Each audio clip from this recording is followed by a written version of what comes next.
Hello and welcome to ET Interview. The year 2021 has been a year of good, solid, all-round resilience.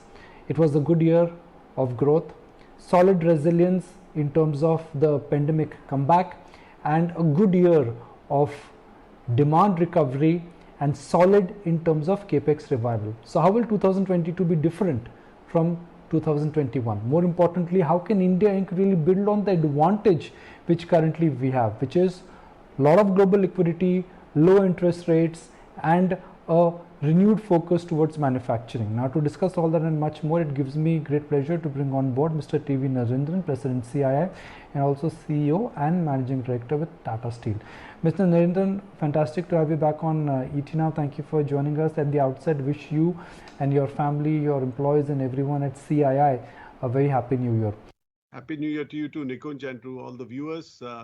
And I hope we have a better 22, even better 22 than we had in 2021. My first question, sir, is that 2021 was a good year. Do you think we have makings of 2022 becoming grand? So, Nikunj, I think the ingredients are there. Omicron and wave 3 is something which is obviously disturbing the sentiment a bit.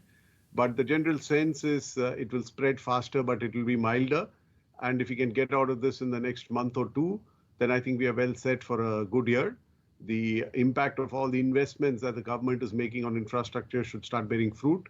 And globally also the investments that multiple countries are making in the recovery should help us as well. So yes, there's no reason to expect that 2022 cannot be a great 2022.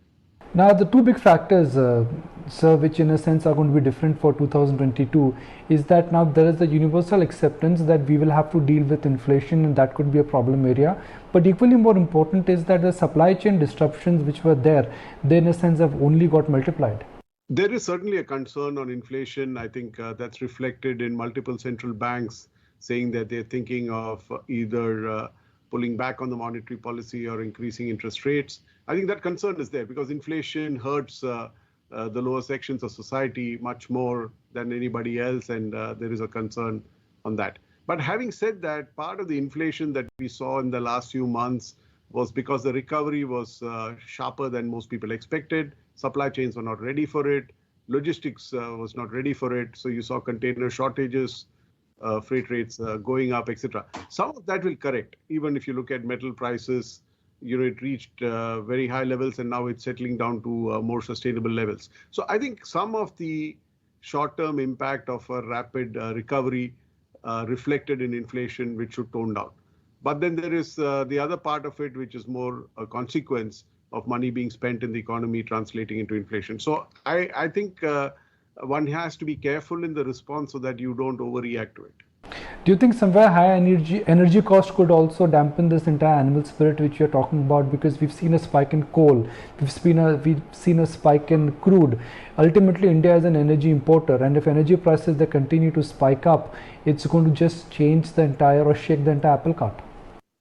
Yes, it could be. Oil is already crossed 80, that and also the rupee, because high oil costs and a weaker rupee certainly hurts the import bill.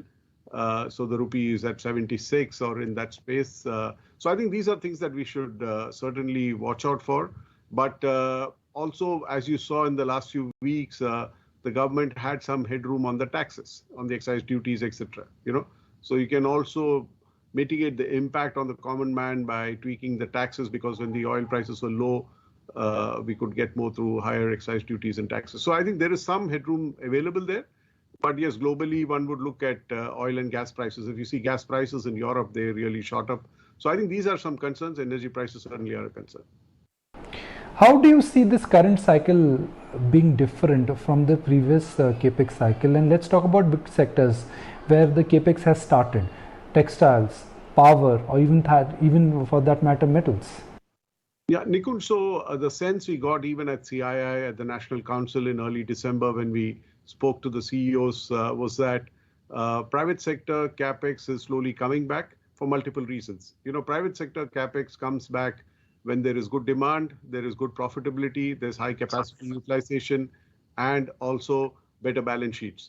And I think all this has happened. The highly leveraged sectors have been able to deleverage. Demand has been strong, capacity utilization has been strong. And in India, fundamentally, we expect the demand even next year to be in the 8.5% range growth in GDP compared to 9.5% this year.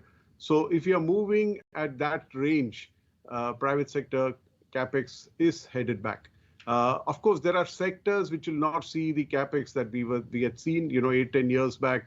Private sector capex was big in power, for instance, thermal power plants, etc. That's not going to come back that way. But metals is looking strong, chemicals is looking strong, and some of these sectors will see the capex come back. And I think we've already seen the capex reach pre-pandemic levels at the private sector. How do you see again that point, sir, that this capex cycle in terms of the nature and the texture being different? The previous capex cycles were largely driven on the balance sheets of the company. They were driven by borrowing from bank. They were in a sense debt driven. Do you think this time around it could be different and these cycles could be technology driven? Yeah, it will be different for a few reasons. One is the fact that the capital intensive industries have better balance sheets now than they had earlier.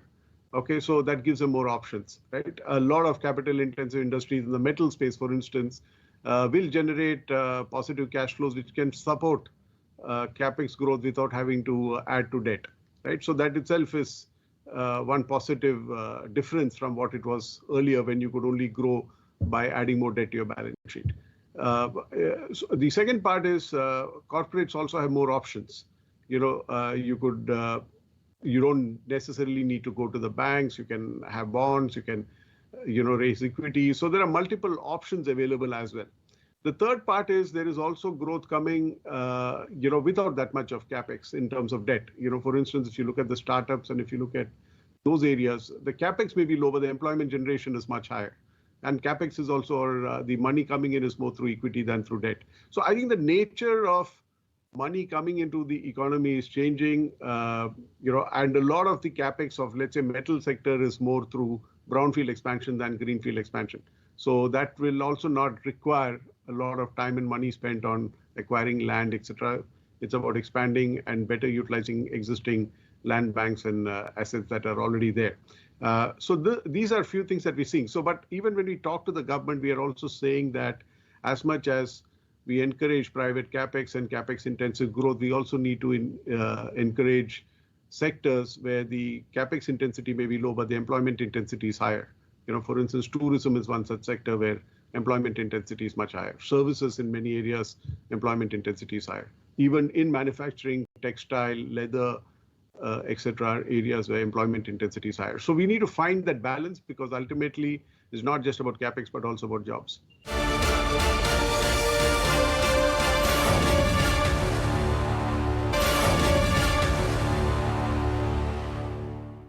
So we've got two things here. One, there is a serious talent crunch or skill shortage which is there, and on the other side you've got a lot of jobs which need to be created. Where do you see a balance in 2022? So there are multiple aspects to it, right? One is we need to create more jobs, right? Because there's a huge part of the population or the working population engaged in agriculture and classified as self-employed, not because of choice, but because of lack of options, right? So we need to see how is it that we can create more jobs so that people who want to move out of agriculture-based jobs or from that self-employed category have options, right? So that is one. The second part is how do we improve the quality of jobs? And that's where the point that you made about skills, etc., comes in, because how do we, not only through education, but through skills, one is pay for higher value skills, and two is ensure that the requisite skills are available for people to constantly upgrade the quality of jobs that are available. So all these are challenges that the government and industry need to work together to solve. From an industry point of view, I think we should be willing to pay more for good quality skills as we are willing to pay for more for good quality education. And oftentimes that doesn't happen, and that's an area that we need to work on as industry. So can I say this time CI has a very small budget wish list? Because normally the budget wish list from India Inc. always has been centered around three things: land reforms, labor reforms, low taxes, and also keeping the cost of capital low. So all the factors are at play already. Yes, to some extent, many of our requests over the years have got addressed. But I think a few things that, as always, we will put forth to the government The list includes encouraging the government to continue to invest on infrastructure. That's very important to drive demand as well as drive competitiveness. It also talks about how do we make sure that household incomes which have been impacted by job losses, which have been impacted by pay cuts, etc., gets addressed. How do we protect the lower sections of society through the Manrega schemes and things like that till consumption comes back? Because while the investment sentiment is trending towards a positive, one thing we've seen in the last couple of quarters is the consumption sentiment is a bit fragile because household incomes have shrunk a bit and household expenditures have increased because of the pandemic. So that's an area that needs to get addressed. And household expenditure can also be addressed by more government expenditure on health, which is today at 1.3% of GDP. That needs to be pushed towards 3% or higher, as it is in most other countries of our level of economic maturity. So I think there's a lot that needs to be done there so that household expenditures are not, beyond budget, so to speak, and which defers consumption.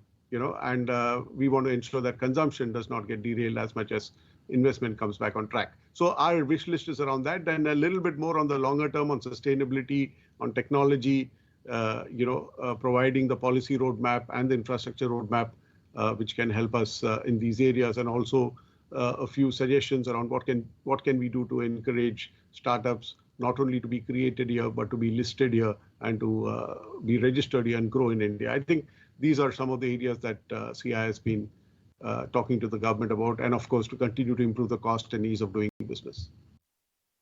Also want to address something which we saw in the last cycle. We saw big corporate houses, Tatas, Birlas, even Reliance, all of them went abroad shopping. They wanted to acquire growth, and the fast way to do that was to acquire assets. Do you see this time the cycle would be more inward driven, more domestic driven? So it will be sector specific. It will be dependent on the opportunities. If India is growing and there are enough opportunities to grow in India, invest capital in India, I think corporates in India would certainly prefer to do that. And I think as Tata Steel, we are doing that because it's a home market. It's a good market to be in. We have a lot of equity here. The profitability is good. So why wouldn't you grow as fast as you can, if not faster than the economy in India? So that's there. At that point in time, if you wanted to scale up, and if you wanted to scale up fast, you certainly needed to go overseas to build scale fast. Today the Indian market is large enough and growing fast enough to allow opportunities to scale up and build competitiveness, even if you're focused on the Indian market for most sectors. And I think so companies will take that call. So those opportunities are there in India, and hence you don't need to go outside India looking for opportunities because there are enough opportunities in India.